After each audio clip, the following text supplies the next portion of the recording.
So hello my dear learners, welcome to this video. आज हम यहाँ पर जानने वाले हैं सेल थ्योरी के बारे में। सेल थ्योरी के बारे में जितनी भी कंप्लीट इंफॉर्मेशन आपको रिक्वायर्ड है, चाहे वो आपका नीट का एग्जाम हो या कोई और एग्जाम आप दे रहे हो, हम वो सारी की सारी डिटेल्स को यहाँ कवर अप करने वाले हैं। एनसीईआरटी के वर्ड बाय वर्ड को हम यहाँ पर अच्छे से समझ रहे होंगे। तो देखिए, सबसे पहली बात ये करते हैं कि सर ये बताइए सबसे पहले कि सेल थ्योरी एक्चुअली है क्या, इस मतलब क्या है इस नाम का। तो दोस्त, इस नाम का सिंपल मतलब ये है कि ये थ्योरी किसकी है, मुझे बताइए। ये एक थ्योरी है। थ्योरी का मतलब होता है कि हमने कोई थीसिस लिख दी किसी के ऊपर, किसी चीज के ऊपर हमने बहुत सारी पंक्तियां लिख दी, लाइंस लिख दी। किसके ऊपर लिखी? सेल के ऊपर। तो यानी कि ये एक ऐसी थ्योरी है विच इज फॉलोड बाई, अब सर सेल की थ्योरी है, so it is followed by all the cells of the world। मैंने सिंपल ऐसा लिख दिया, दुनिया के जितने भी सेल्स होंगे वो इसको फॉलो करेंगे। थोड़ा सा लेमन लैंग्वेज में लिख दिया।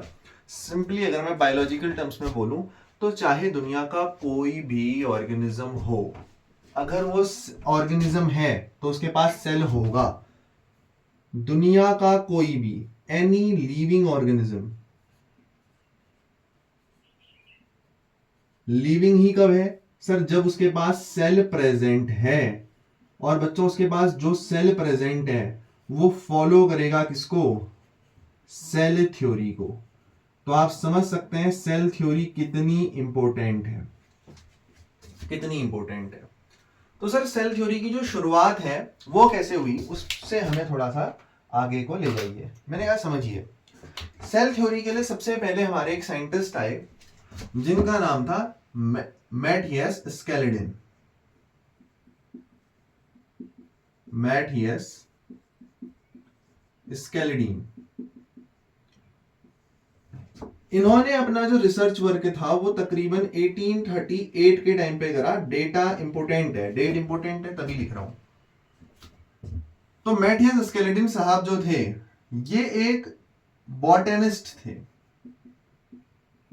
सर अब ये कैसे याद करेंगे, अभी बताता हूं। बॉटनिस्ट थे, ये भी मैं याद करा दूंगा। और जो दूसरे साइंटिस्ट थे उनका नाम था सर थियोडर श्वान। और ये जो श्वान भाई साहब हैं ये एक जूलॉजिस्ट थे। सर एक याद नहीं हुआ था, आपने दूसरा बता दिया। मैंने कहा ध्यान से सुनना, सेल थ्योरी में टोटल 3 साइंटिस्ट आते हैं जिसमें से मेन कंट्रीब्यूशन इन 2 साइंटिस्ट का है, मैथियस स्केलेडन एंड थियोडर श्वान। तो आपको जो जानने की जरूरत है वो ये है कि सर इसमें से एक बॉटनिस्ट था, एक जूलॉजिस्ट था। तो सर पता कैसे लगेंगे? देखो, स्केलेडन बॉटनिस्ट थे।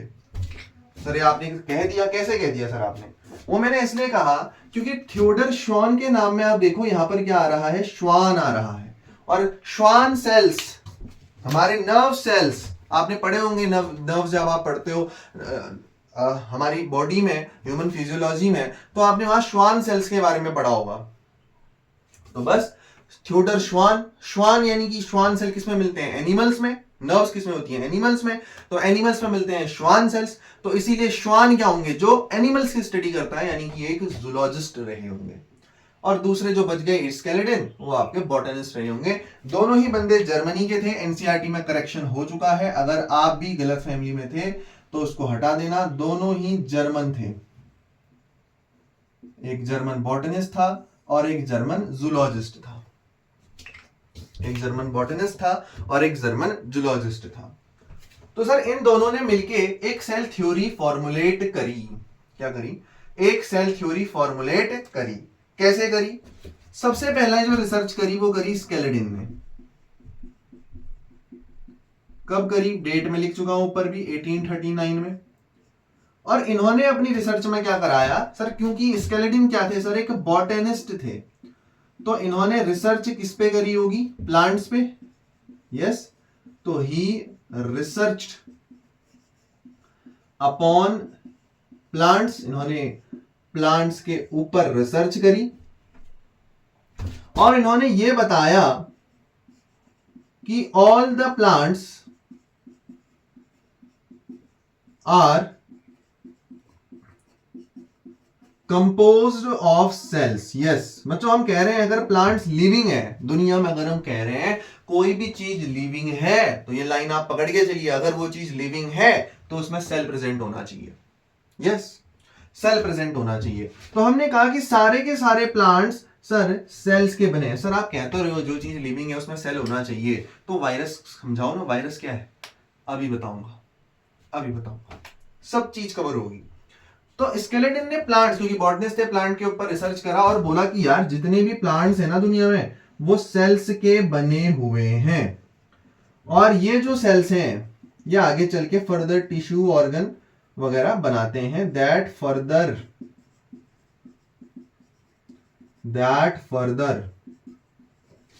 Makes up tissue. ये आगे चल के बच्चों फिर क्या बनाते हैं? टिश्यू बनाते हैं। ये स्केलेटन का स्टेटमेंट था, ये स्केलेटन साहब का स्टेटमेंट था। ठीक है, अब हम आगे बढ़ते हैं तो हमें श्वान साहब का स्टेटमेंट देख लेना है। चलिए, फिर आए हमारे श्वान साहब। श्वान साहब क्या थे सर? ये थे एक जूलॉजिस्ट। कब करा इन्होंने अपना काम? 1839 में। इनका 1838 में था, सॉरी, ठीक है, और इनका था 1839 में। अच्छा, श्वान साहब despite being a zoologist, obviously इन्होंने एनिमल सेल की स्टडी ज्यादा करी होगी, बट मैं आपको एक चीज बताता हूं। क्या बताता हूं सर? इन्होंने ना, श्वान साहब ने बाउंड्रीज पे रिसर्च करी थी। इन्होंने बाउंड्रीज के बारे में बताया था। सर बाउंड्रीज के बारे में बताया था मतलब, देखो ये सवाल आता है, कौन साइंटिस्ट था जिसने ये बताया कि प्लांट के बाहर पे, प्लांट के सेल के बाहर एक सेल वॉल होती है? तो हम क्या सोचेंगे, सर प्लांट के बारे में बताया यानी बॉटनिस्ट ने बताया होगा, तो आप स्केलेटन टिक कर दोगे, आपका उत्तर हो जाएगा गलत।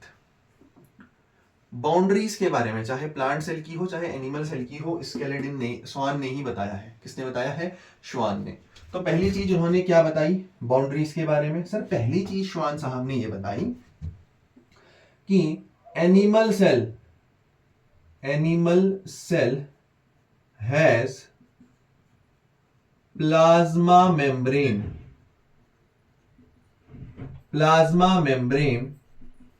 as its outermost boundary, as its outermost boundary। और दूसरी चीज जो इन्होंने बताई वो बताई कि plant cell has plasma membrane at its outermost boundary. और दूसरा इन्होंने बताया कि प्लांट के सेल में क्या होती है? सेल वॉल होती है as outer most boundary.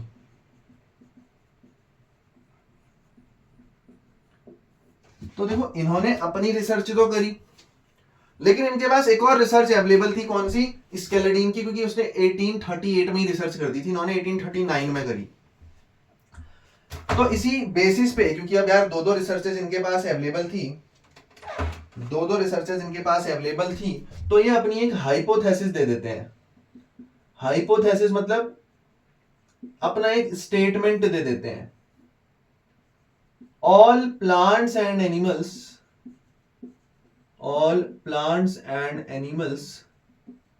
Are composed of cells and product of cells।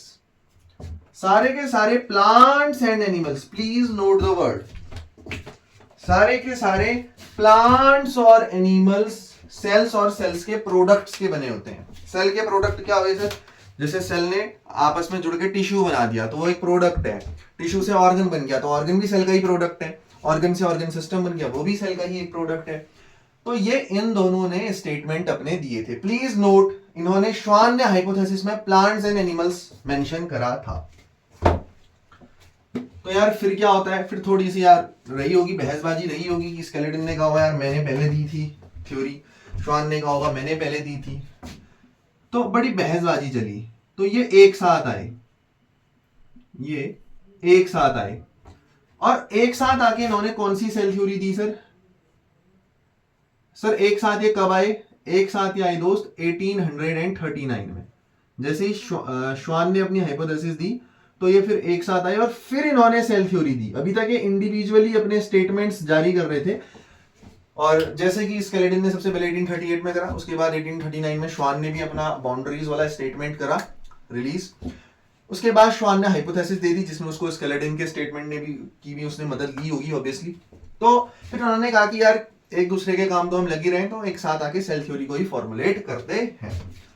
तो इस सेल थ्योरी में इन्होंने पहला स्टेटमेंट ये दिया कि all living organisms, please note the word all living organisms. अच्छा, सेल थ्योरी दी, अभी देखेंगे इस सेल थ्योरी को, इसमें कोई दिक्कत नहीं। सेल थ्योरी दी, लेकिन इस सेल थ्योरी का एक ड्रॉबैक निकल के आया।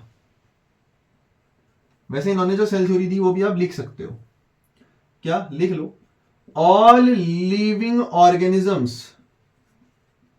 ऑल लिविंग ऑर्गेनिजम्स मतलब सर अभी तक तो इन दोनों ने अकेले अकेले स्टडी करी ना, तो ये इसी निष्कर्ष पे पहुंचे कि प्लांट हो चाहे एनिमल हो उनमें सेल्स होते हैं। लेकिन अब ध्यान से सुनना, अब स्टेटमेंट बदल गया है। अब स्टेटमेंट में हमने प्लांट्स एंड एनिमल्स नहीं लिखा, हम कह रहे हैं कि सारे के सारे लिविंग ऑर्गेनिज्म। फिर इन्होंने एक साथ जब काम करा तो इन्होंने देखा कि यार अभी तक तो हम प्लांट और एनिमल को ही पढ़ने में रहे थे, जब ये एक साथ आके काम करते हैं तो देखते हैं कि जितने भी लिविंग ऑर्गेनिजम्स हैं उनके पास तो सेल्स होना ही होना है। Are composed of cells and products of cell. सारे के सारे लिविंग ऑर्गेनिज्म सेल्स और सेल्स के प्रोडक्ट के बने होते हैं। ये एक स्टेटमेंट हमें इस सेल थ्योरी से मिला, लेकिन इसके कुछ ड्रॉबैक रह गए। ड्रॉबैक नहीं कहनी चाहिए, लिमिटेशन रहनी चाहिए। क्या ये एक्सप्लेन नहीं कर पाया कि how new sales were formed. ये लोग ये नहीं बता पाए कि यार नए सेल्स कैसे बनते हैं। फिर अगर सारे के सारे लिविंग ऑर्गेनिज्म सेल से बने हुए हैं तो नए सेल्स कैसे बनते हैं फिर। तो इतनी बात हमने यहां पर करी। हाँ जी सर बिल्कुल करी। तो इसका जवाब फिर 1855 में मिला। कब मिला? 1855 में मिला, क्योंकि 1855 में एक साइंटिस्ट आए जिनका नाम था रुडोल्फ वर्चाउ। अच्छा ध्यान से देखो, अगर क्वेश्चन मेरे को घुमाना होगा मैं ऐसे ही घुमा दूंगा। अगर मैंने यहां पर ऑल लिविंग ऑर्गेनिज्म की जगह all plants and animals are composed of cells and products of cell लिख दिया तो वो स्टेटमेंट श्वान का होगा। लेकिन अगर उसकी जगह मैंने ये लिख दिया कि all living organisms are composed of cells and product of cell, तो उसमें आप दोनों का नाम पे टिक करोगे, स्केलेटन के नाम पे भी और श्वान के नाम पे भी। 1855 में रुडोल्फ वर्चाउ आता है और इसके बारे में कहा जाता है कि he gave final shape to cell theory. क्यों सर? ये जो क्वेश्चन था ना कि how new cells are formed, इसने कहा इसका आंसर मेरे पास है। आंसर क्या देता है? आंसर देता है ओमनिस सेलुला ई सेलुला। ओमनिस सेलुला ई सेलुला। अब इसकी कुछ भाषा में रहा होगा ये। इसका मतलब क्या है? इसका मतलब है new sales arise from pre existing sales. Yes, नए सेल्स पुराने प्री एग्जिस्टिंग सेल से ही आते हैं। मान लो ये आपका पुराना सेल है जिसको हम मदर सेल कहते हैं, तो ये सेल अपने में डिवाइड करता है और डिवाइड करके ये दो नए सेल्स बना देता है जिन्हें हम क्या कहते हैं? डॉटर सेल्स कहते हैं। ये अमीबा में आपने आज तक ये केस पढ़ा होगा, लेकिन ये सारे लिविंग ऑर्गेनिजम्स में यही केस चलता है। कहीं पर माइटोटिक डिवीजन होते हैं तो कहीं पर मियोटिक डिवीजन होते हैं। वो चीज हम कहां पढ़ते हैं? Cell cycle and cell division में। तो फाइनली जो हमने सेल थ्योरी को अंडरस्टूड करा, तो बच्चों वो दो स्टेटमेंट के बेसिस पे है। पहला स्टेटमेंट यहां मैंने मार्क करा है, दूसरा स्टेटमेंट ये है। तो cell theory as known today, आज जिस हिसाब से सेल थ्योरी को जाना जाता है उसमें दो स्टेटमेंट है, statement 1 and statement 2। Statement 1 skeleton and श्वान ने कंबाइनली दिया था, और वो स्टेटमेंट क्या था आप लिख सकते हो यहां से, all living organisms are composed of cells and products of cells. All living organisms, अगर लिविंग ऑर्गेनिज्म की जगह प्लांट एंड एनिमल कर दूंगा तो वो श्वान की हाइपोथेसिस हो जाएगी दोस्त। दूसरा दूसरा स्टेटमेंट किसने दिया था? रुडोल्फ वर्चाउ ने। ये आंसर था उस क्वेश्चन का कि how new cells are form. तो इसने कहा था ओमनी सेलुला ई सेलुला that new cells rise from pre existing cells, and that is all about our cell theory.